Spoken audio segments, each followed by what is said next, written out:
Welcome to another lecture in the course on 3G, 4G wireless communication systems. In the last lecture, we had looked at the beginnings or an introduction to orthogonal frequency division multiplexing. We said multi-carrier modulation employs a bank of modulators which is very complex. Hence, to reduce the complexity, what we had done is we had used an idea proposed by Weinstein and Ebert and successfully replaced that bank of modulators by a sampling operation which is nothing but an IFFT. Hence, we said that the bank of modulators can be replaced by an IFFT operation. Following that, we said that this idea was originally proposed by Weinstein and Ebert in the 1971 paper. Following that, we said the schematic of an OFDM system is now simple. I do not have a bank of modulators anymore. I have a simple serial to parallel demultiplexing followed by an endpoint IFFT followed by a parallel to serial conversion. Following that, we said that the first symbol corresponding to the current OFDM symbol block, let us say we consider transmission of an OFDM symbol.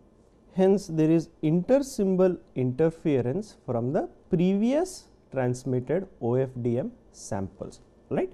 So, to avoid this problem, what we said was that we are going to use what is known as a cyclic prefix. What we are going to do is we are going to take a set of symbols or set of samples, that is the trailing set of samples from the OFDM symbol. Now, the OFDM symbol consists, remember, of n samples 0 to n minus 1. We are going to take the trailing set of samples and prefix them in front of the OFDM symbol. This is known as the addition of a cyclic prefix. What that happens is, as you can see, as soon as I add that cyclic prefix, now the inter-symbol interference, inter-OFDM symbol interference is not from the previous OFDM symbol anymore, but it is from the current OFDM symbol itself. Hence, what we have is that we showed last time that the convolution across the channel is actually converted to a circular convolution, and these are the n samples of the current OFDM symbol. Okay. And as a result of the circular convolution, I have y, which is channel H, circularly convolved with x. What can be done, what can be said now is that if I take the endpoint DFT or FFT at the receiver, what I have now is that yk, which is the received symbol across the kth subcarrier, which corresponds to the kth DFT point, is now hk, that is the DFT of the channel, times xk, which is the nothing but the transmitted information symbols. These are known as the information symbols loaded onto the subcarriers. Alright, hence we have an elegant system in which yk, that is the received symbol across the kth subcarrier, depends on hk times xk, where hk is the channel coefficient, xk is the transmitted symbol on the kth subcarrier. Hence, what we have done is we have converted a frequency selective fading channel into a flat fading channel across the kth subcarrier, and this is very advantageous, since in the absence of OFDM, what we have is we have inter-symbol interference, where each symbol in the time domain xn is interfered by symbols in the previous. So, what OFDM does is intelligently, by adding this cyclic prefix, we have converted cyclic prefix and combining it with the multi-carrier operation, that is combining with an IFFT FFT operation. What we have converted this is we have converted this successfully, that is we have removed the inter-symbol interference and we have converted this into a flat fading channel at the receiver across each subcarrier. Okay. So, let us proceed with today's lecture.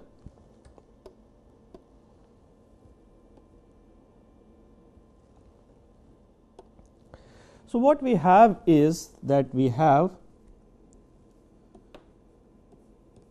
yk equals hk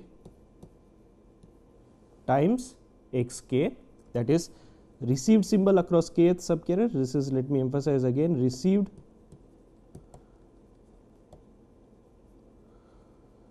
symbol across kth subcarrier this is the channel coefficient correspond to the kth subcarrier, this is the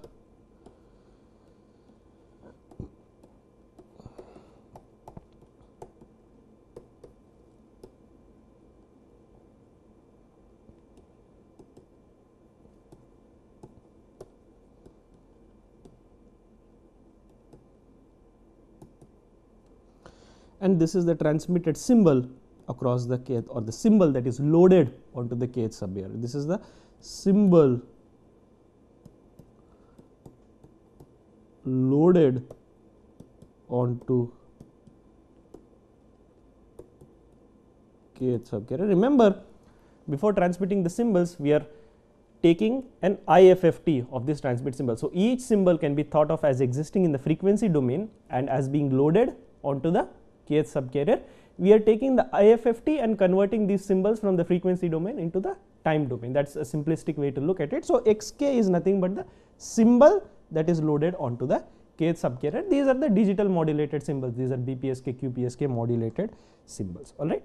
And as I said, as I already pointed out, that hk is nothing but the channel coefficient across the kth subcarrier, and h0 and these coefficients h0, h1, hn minus 1, these are nothing but the endpoint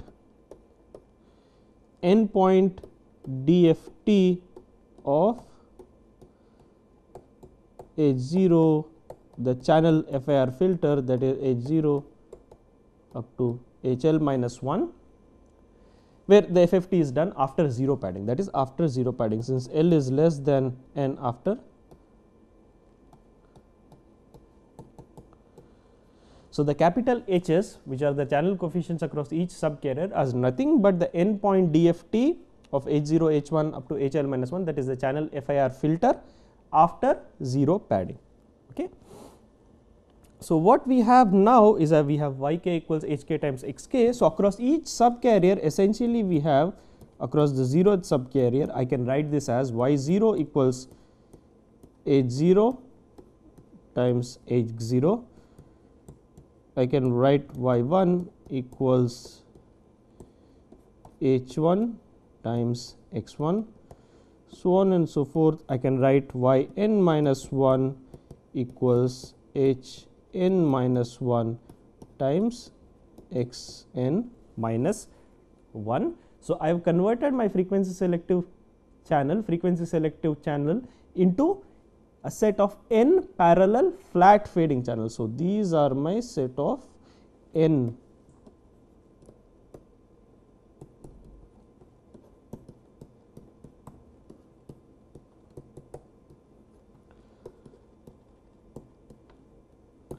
So OFDM essentially helps me convert a frequency selective channel with intersymbol interference in set of parallel flat fading channels without any intersymbol interference. Hence, this also removes intersymbol interference. Hence, OFDM essentially removes the intersymbol interference.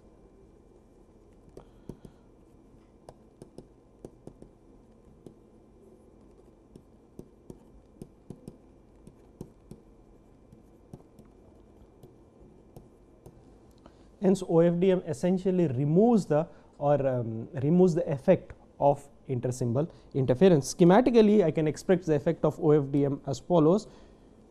I have a wide band channel, that is, let us say this is my wide band channel. I have one wide band channel for the transmission of information. This is nothing but also my broadband channel. This is also essentially basically the broadband channel. What I am converting this into is I am converting this into multiple parallel flat fading channels, and each is a narrow band channel. So I have a wide band channel of bandwidth B.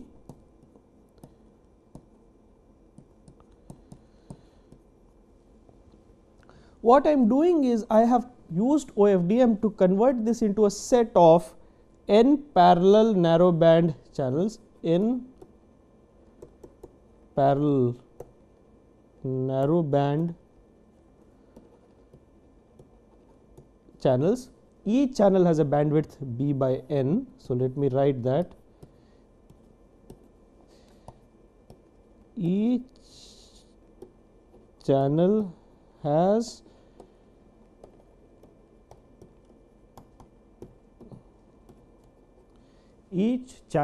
bandwidth b by n, and each is essentially a narrowband channel, and each experiences flat fading. Each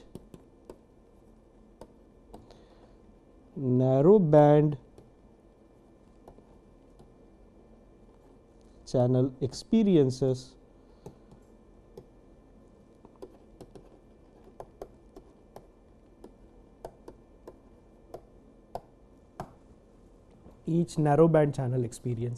flat fading. So, what I have done is I have taken this wide band broadband channel, and we said it is frequency selective because it is greater than the coherence bandwidth.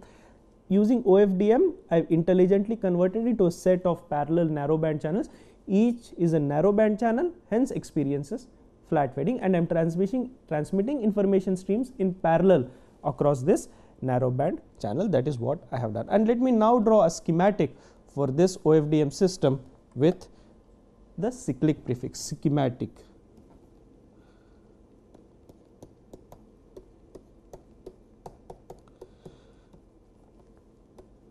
And now this is the schematic of the OFDM system with the cyclic prefix. So, I have something extremely similar, except now I am adding the cyclic prefix. So, what I do now is I have a block for serial to parallel conversion. There is an input of a serial data stream which I am converting into a parallel data stream. Subsequent to the conversion, what I am going to do is I am going to load them onto the subcarriers, and similar to earlier I am going to take the IFFT. This is IFFT of data, and in fact this is n point IFFT corresponding to the n subcarriers. Subsequently, I am going to convert this into a serial stream of data. So, this is the parallel to serial or multiplexing operation. Following this is the key operation, which is the new aspect, which is essentially I am going to add the cyclic prefix. So, following this I am going to add the cyclic prefix. This is previous to transmission on the channel. So, this is addition of CP, and then I am going to transmit over channel. So, this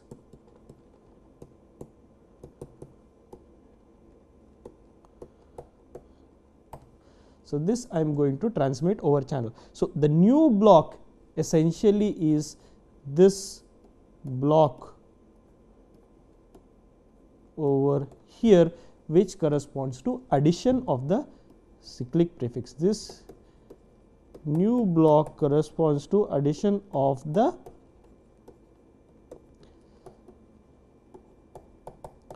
and we said this block is the key block to limit the intersymbol interference to symbols of the same OFDM symbol, which essentially results in the performance gains at the receiver. All right. So, this is the transmission schematic with the addition of the cyclic prefix. All right. So, how does the receiver schematic corresponding to this thing look like? So, what is the receiver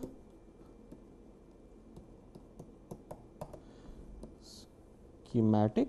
So, how does, so this I will also write, this is the transmitter schematic. So, this is the transmitter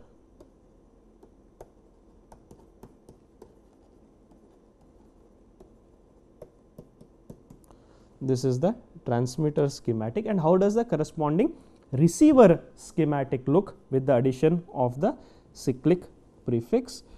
And that looks as follows. So, at the serial data stream that I am receiving, since I have added the cyclic prefix, correspondingly I will remove the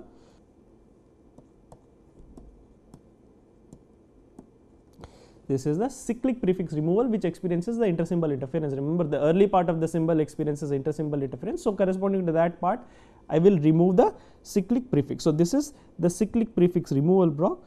Following this, I will convert it into a parallel stream. So, following this, I will employ serial to parallel conversion, which is also a demultiplexing block. I will convert from serial to parallel. Following this, what I am going to do is, as you are familiar, I am going to do the FFT, and in fact this is the endpoint FFT. This is the FFT block. Following this, I am going to do something slightly different, which is I am going to essentially, before multiplexing, I am going to employ a detection scheme to detect these symbols. What this detection scheme is, I am going to come to shortly. So, employ detection scheme. So, I am going to employ a detection scheme to detect these symbols. Following this, I am going to convert from parallel to serial, that is I am going to multiplex and give out the serial data stream. So, parallel to serial, or this is multiplexing operation, and I am going to serial, this is converting to serial data, this converts into a serial data stream. Okay. So, I have detection scheme, I have parallel to serial conversion, which is a multiplexing scheme that converts into a serial data stream, and the new block is essentially, there are two, I think, new blocks which we haven't seen before. One is this cyclic prefix removal. This block is removal of cyclic prefix as it is subjected to ISI. Remember, cyclic prefix is the initial part of the symbol. This is subjected to intersymbol interference, hence we remove the cyclic prefix. Since, so removal cyclic prefix, since it is subjected to ISI. And then this other new block is the detection scheme. I haven't said much about it, but I am going to say something shortly, and it is very simple. This is detection of transmitted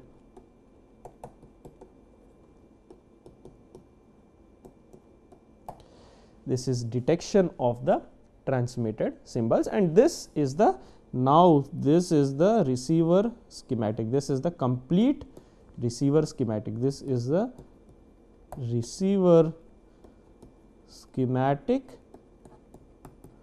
of OFDM with CP. That is the most important part. Remember, this is with the addition of the cyclic prefix. Hence, this is the receiver schematic of the OFDM system with the cyclic prefix. Now, I just need to mention a little bit about this detection block. What is this detection block? Remember, across each subcarrier we have the following relation.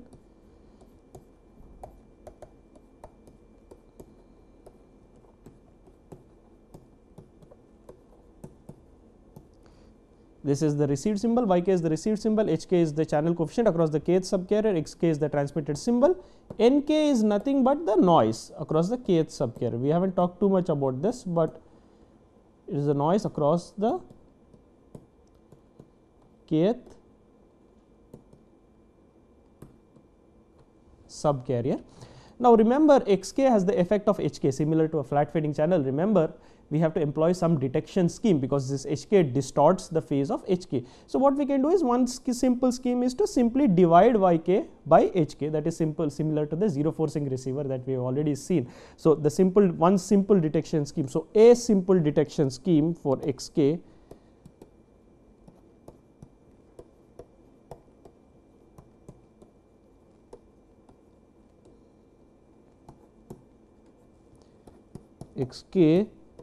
is to employ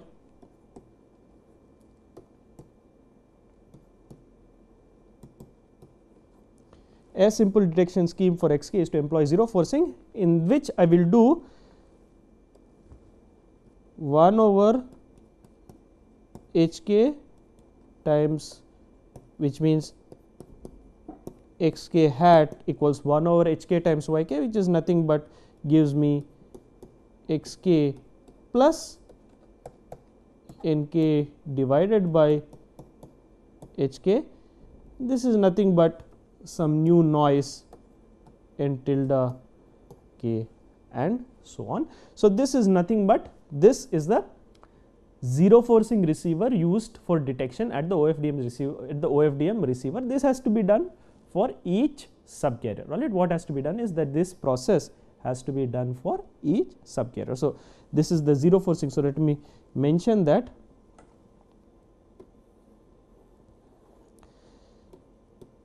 this is the zero forcing across each. So this has to be done across each subcarrier. So this is the zero forcing detection. Remember, because to remove the effect of the channel, there is a fading channel across each subcarrier, we have to employ some detection scheme at the receiver. One can employ zero forcing, which is simple.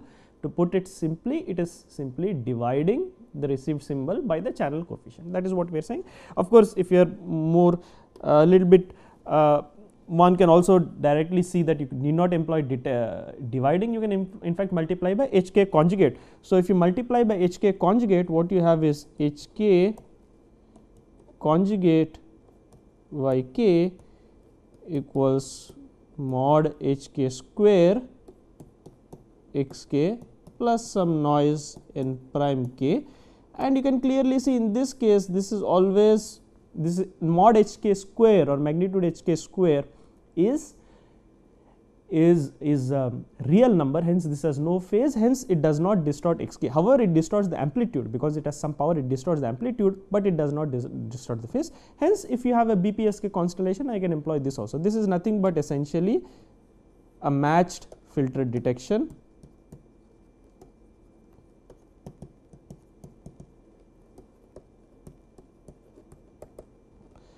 This is nothing but a matched filter detection, and remember, you cannot employ this for amplitude constellations like PAM because hk square distorts the amplitude of xk. However, it does not distort the phase. So if I have a constellation such as BPSK, QPSK, so on, I can employ it to detect phase constellation. So this can be employed for BPSK detection.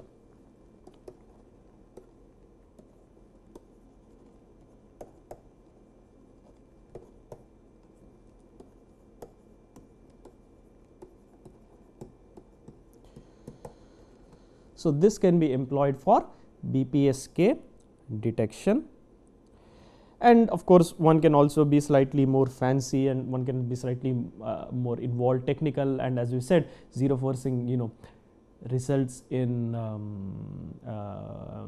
noise enhancement. Match filtering is not optimal in the case of high SNR scenarios. So what is the optimal thing? The optimal thing we already saw in the case of MIMO communication systems is the MMSE receiver, and one can naturally employ also the MMSE receiver. So let me just write that equation also.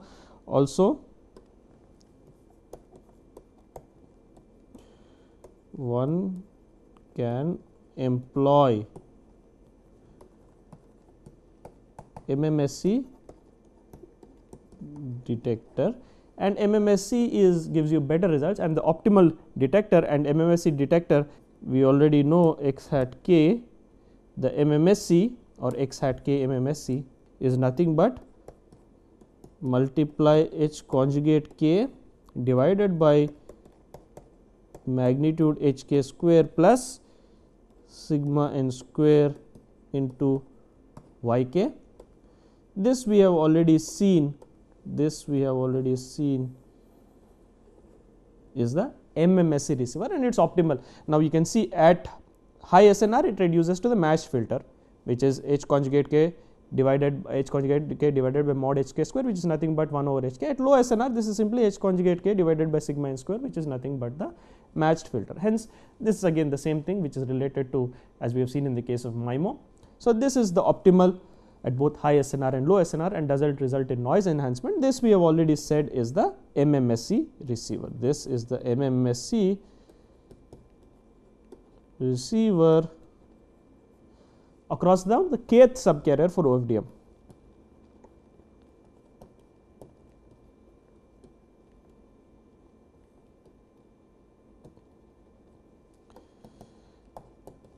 Across the kth subcarrier in this. This is now the MMSE receiver across the kth subcarrier in this OFDM system. Right. So, that is what we are saying. So, one can employ several detection schemes. After the detection, what you can do is essentially now convert it back into a serial stream, that is now you can multiplex and give that serial stream back to the higher layers or whatever application is using this data. All right. So, what you do is essentially use from serial to parallel IFFT back to serial, add the cyclic prefix, transmit over the channel, at the receiver remove the cyclic prefix, parallelize it, FFT, then employ a detection, a coherent detection essentially to remove the effect of the channel, all right, and then you serialize it and multiplex it back again to the application. So, that is the OFDM schematic.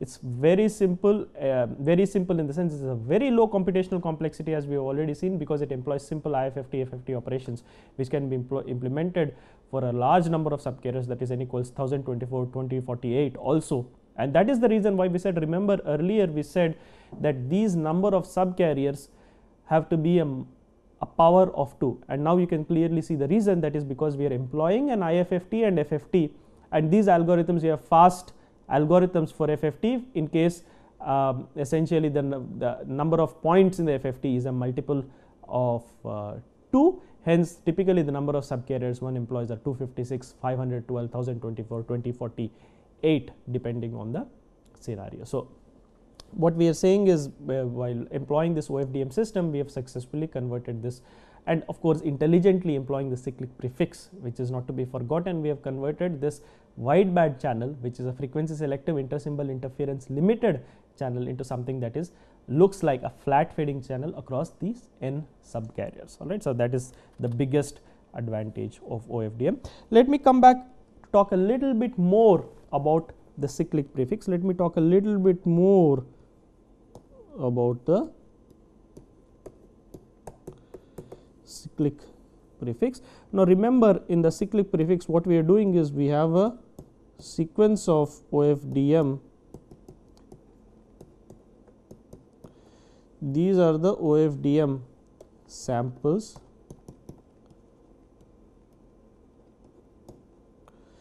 We have a sequence of OFDM samples. What we are doing is we are taking some of these samples and prefixing that.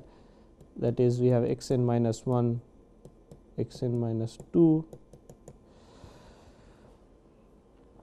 Now, remember the first thing I want to point out was how many such symbol cyclic prefix do we need? We at least need number of symbols equal to roughly of the order of the delay spread. Remember, we need at least L minus 1 symbols to avoid symbol interference from the previous OFDM symbol. So, the minimum number of such samples, minimum length of cyclic prefix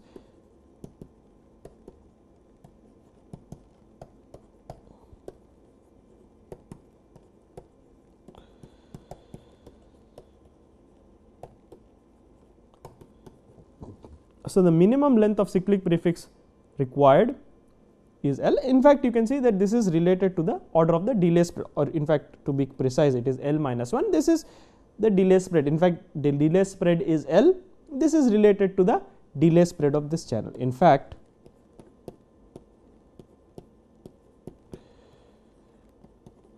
cyclic prefix should be greater than, ideally it should be greater than the delay spread of the channel. I want to emphasize this.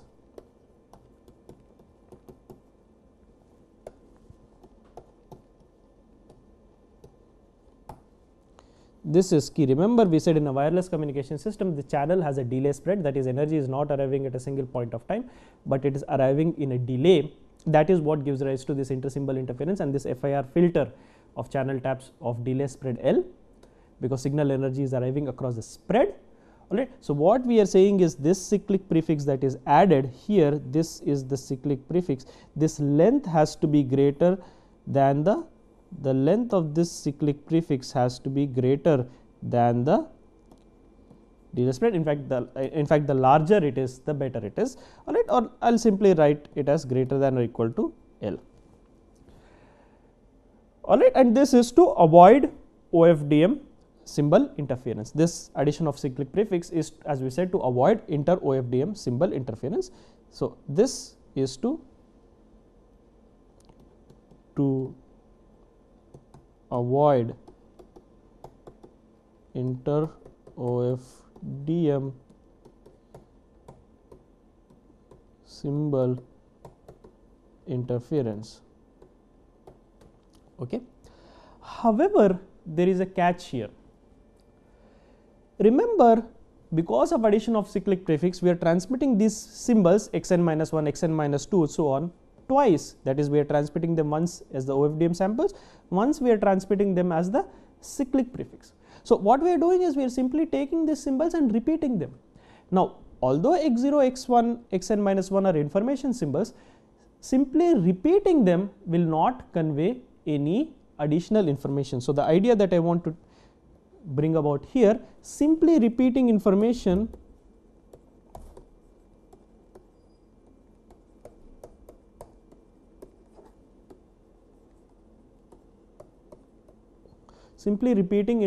symbols, repeating symbols does not, that is the keyword, does not constitute information.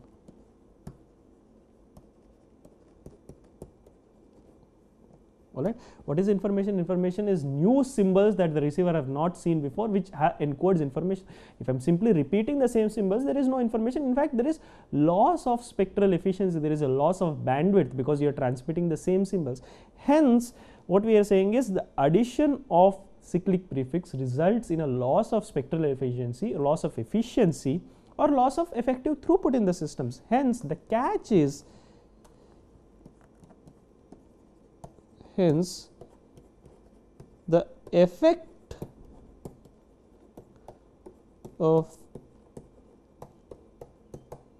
addition of long cyclic prefix is loss in throughput of the system, loss in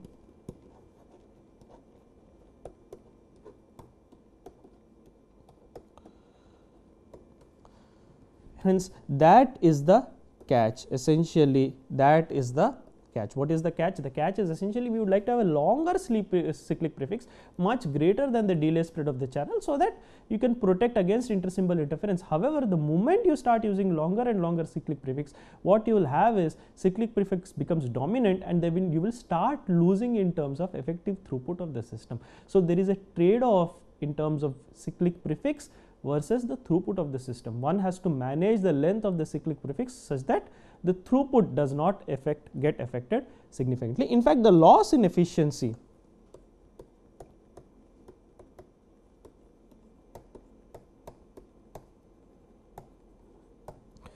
is nothing but cyclic prefix by the total symbol length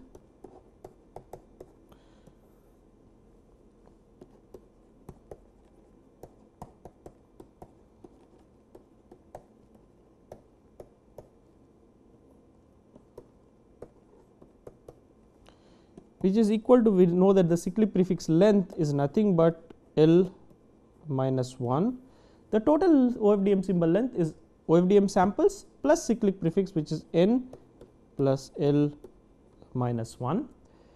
Now, we can see we have one additional parameter in this, which is n, and we see as the number of subcarriers n increases. So, this is the loss in spectral efficiency because of addition of cyclic prefix, and we can see as n tends to infinity,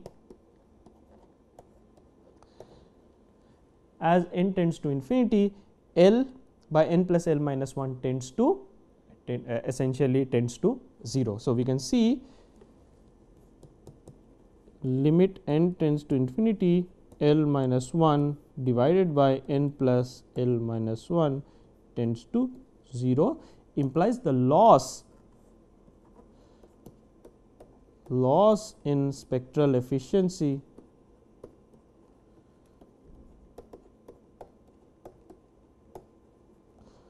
approaches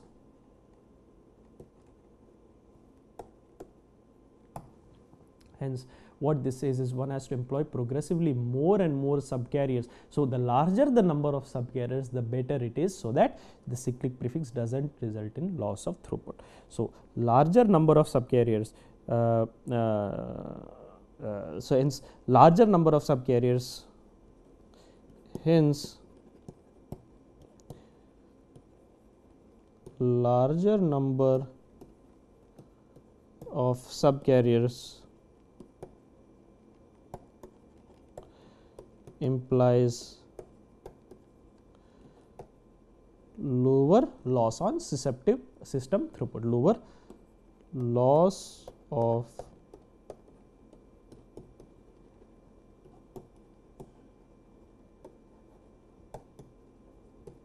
hence the larger number of subcarriers implies essentially a lower loss of system throughput. Hence, what we are essentially saying is, now as n increases, remember the OFDM symbol time is n over b, that progressively increases. As n increases, OFDM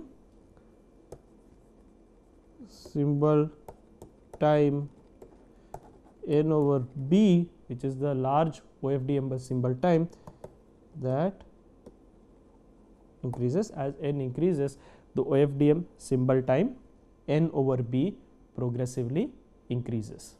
Hence, what we essentially have is, let us say we have an OFDM symbol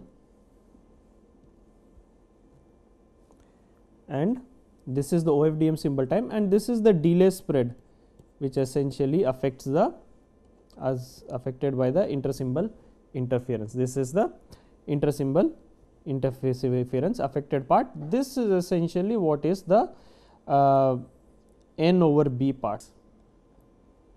Now, what we have is, as n over b increases, this part progressively becomes much larger, and we need a delay spread, cyclic prefix length equal to delay spread. Hence, what we have is the fraction that is affected by intersymbol interference. So, this is larger as n increases, the OFDM symbol becomes larger.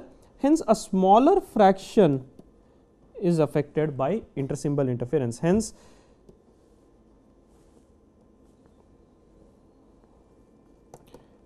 as n increases, progressively smaller fraction is affected by ISI. So, what is happening is, as n is increasing, a smaller and smaller fraction is getting affected by ISI as the symbol spread is increasing. Hence, one can also think of this as n by b. Increasing n by b compensates for the ISI arising out of the delay spread. Hence, we can also think of the increasing n results in increasing OFDM symbol time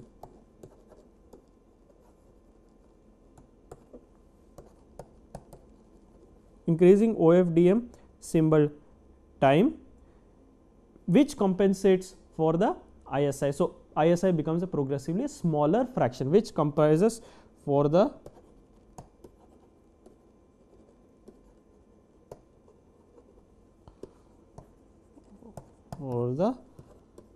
ISI arising out of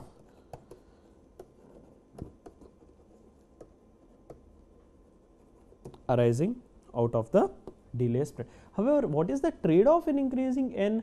Remember, you have to wait till all the OFDM symbol is received to decode all the subcarriers, which means as you increase n, the decoding delay is increasing. Hence, as n increases,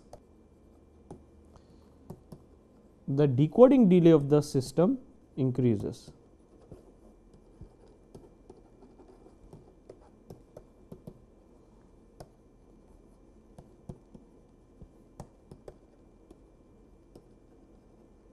As n increases, the decoding delay of the system increases. Hence, the trade-off to increasing n is trade-off. Hence, there is a trade-off versus increasing n versus decoding delay. Hence,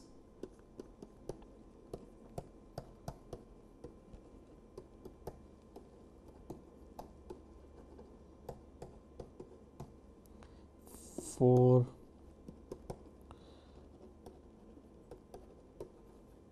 n versus the delay, and more specifically versus the decoding delay, or essentially the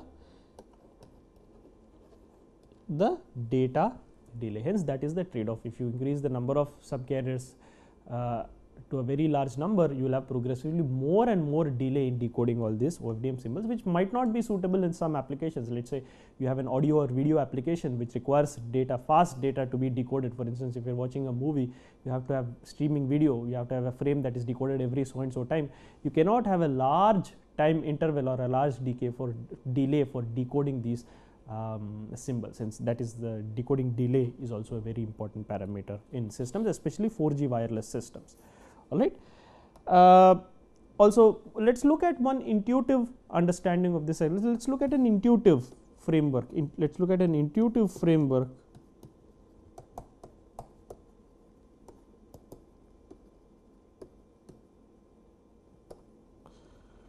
So, this is an intuitive framework to essentially understand the cyclic prefix or CP.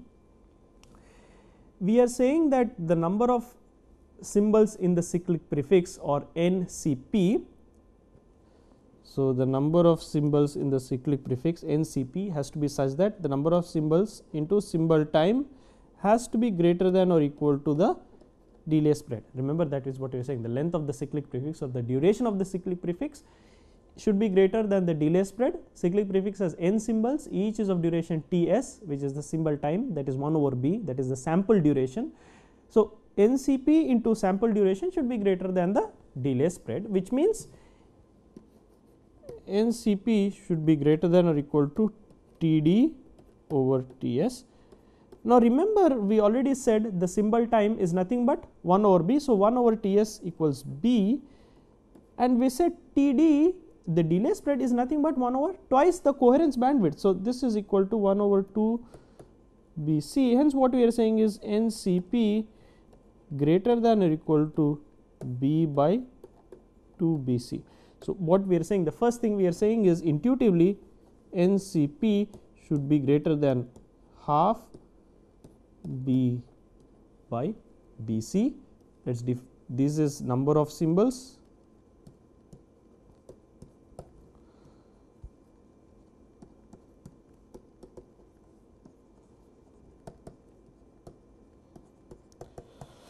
This is the number of symbols in the cyclic prefix.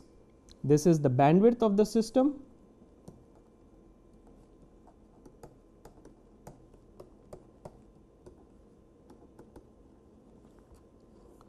And this is the coherence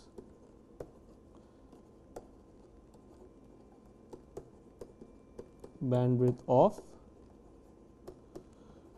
and this is the coherence bandwidth of the system. So, we are saying To avoid intersymbol interference, number of cyclic prefix has to be greater than, number of symbols in cyclic prefix has to be greater than half B over BC.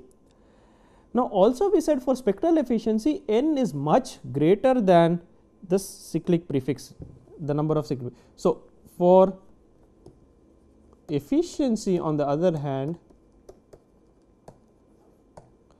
we require n much greater than NCP, which is greater than or equal to half B over BC. Hence what I am going to say is, since n is much greater than NCP, which itself is greater than half B over BC, hence I will roughly say n has to be much greater than B over BC, where n is the number of subcarriers, this is the number of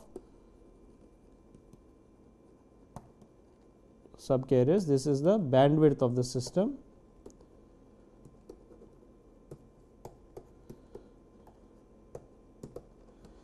this is the coherence.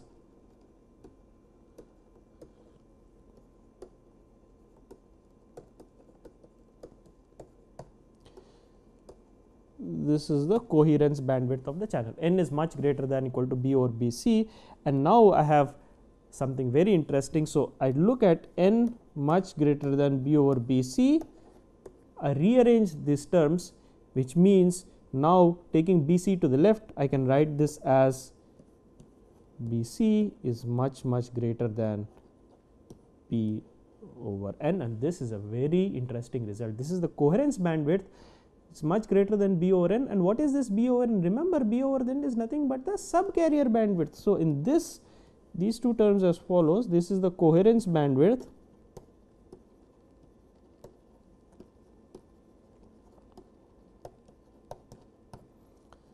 this is nothing but the bandwidth of each subcarrier, this is nothing but the bandwidth of each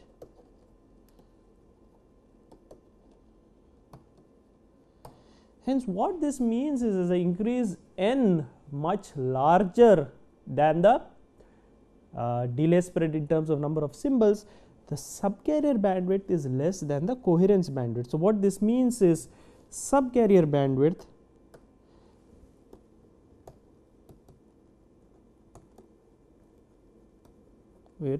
is less than the subcarrier bandwidth is less than the coherence bandwidth, which essentially implies that each subcarrier experiences flat fading. Remember, that is our main aim. We said we want to arrive at a scenario such that the subcarrier bandwidth is much less than the coherence bandwidth. Now this shows a limit on the number of subcarriers, such subcarriers. It says that the number of subcarriers, such subcarriers has to be chosen such that it is greater than the cyclic prefix, all right, which in essence is related to the bandwidth and the coherence bandwidth of the system. So this implies each subcarrier experiences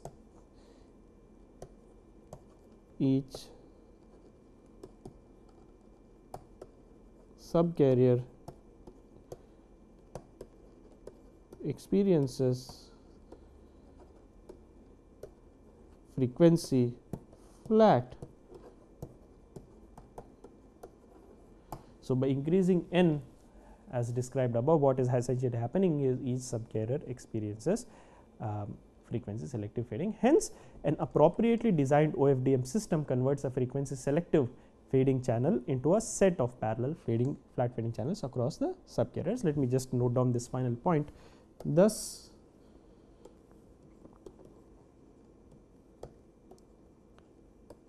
an appropriately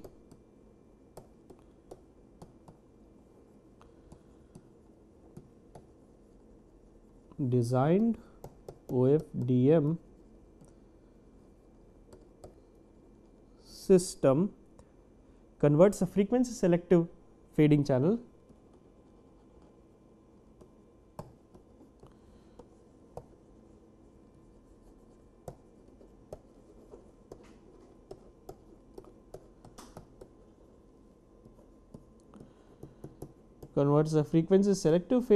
with ISI converts a frequency selective fading channel into a set of parallel flat fading narrow band channels. Converts a frequency selective fading channel into a set of parallel narrow band flat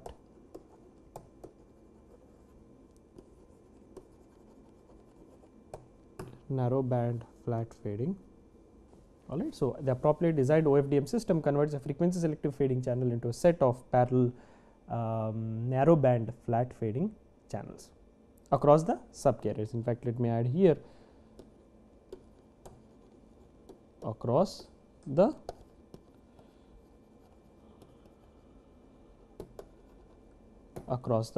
subcarriers. All right, so that is essentially a technical perspective on OFDM. Let me now just go on to a simple example to illustrate this point better. So let me go on to an example of an OFDM system. So let's go on to an OFDM example. So let's consider a 4G wireless system. In fact, what I'm going to consider is I'm going to consider an example from WiMAX. So let us consider an example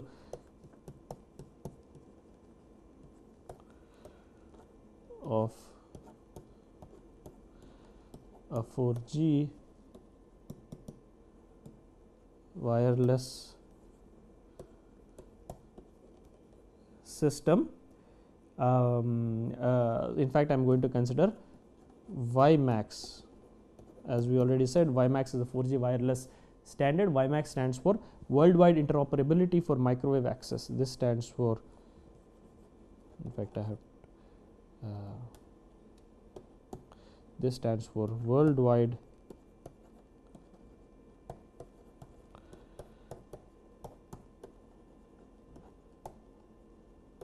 Interoperability for microwave access. And I want to consider WiMAX or this WiMAX based on, and WiMAX is in fact, as we already mentioned, and you have to and it goes without saying 4G systems are based on OFDM system. WiMAX is based on OFDM.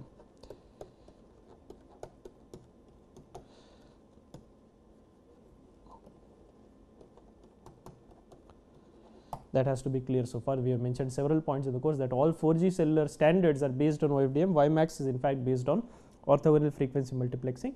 In fact, WiMAX has several profiles. So WiMAX has several profiles which are essentially usage set of parameters for usage. So WiMAX has several profiles. So one of that profile is known as a fixed WiMAX profile, which is essentially used for fixed wireless access. So we are considering the fixed profile of WiMAX. So let us consider the fixed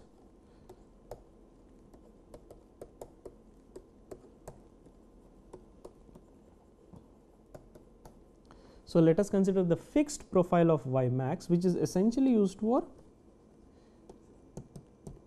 fixed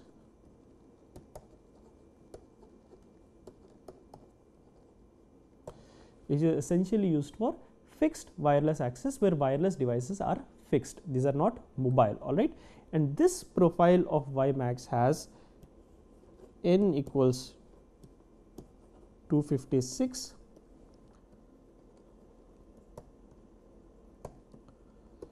This profile of WiMAX has n equals 256 subcarriers.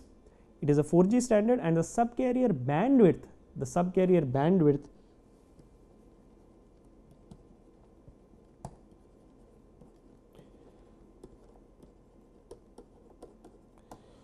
equals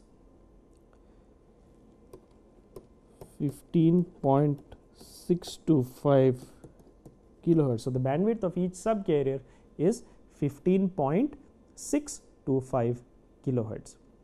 All right, which essentially implies B by N. Remember, B by N, subcarrier bandwidth is nothing but B by N. B by N equals 15.625 kilohertz. All right, so we are considering the example of a fixed profile of WiMAX, which is a 4G wireless standard, that has one profile is the fixed profile, which has n equals 256 subcarriers, and the subcarrier bandwidth is B by n is 15.625 kilohertz. So at this point I will stop this lecture because of shortage of time, and we will again continue starting from this point in the next lecture. Thank you very much for your attention.